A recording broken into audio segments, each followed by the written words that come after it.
Mami Christy! Blessed happy birthday po sa inyo. Ayan.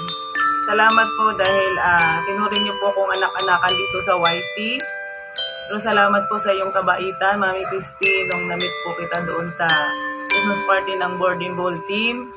Talaga nakikita ko po ang iyong kabutihan at lalo na din po kay Itay, Sir Lee. Salamat po sa inyong kabutihan sa akin. Salamat po sa always na support sa tuwing nagla-live po ako. Enjoy your day po, Mami Christy, at meron lang po akong verse na ibibigay po sa inyo. Sa Colossians 3 verse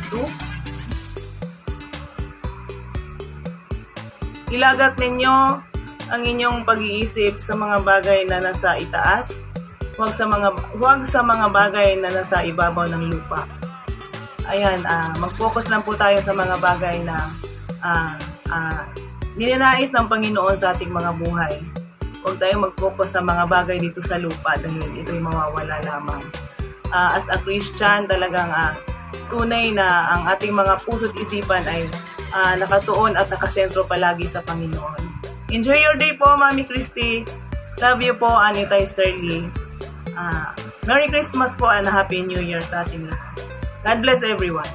Po yung anak na maganda at mahinhin, Pretty Mill Vlog. Thank you so much po.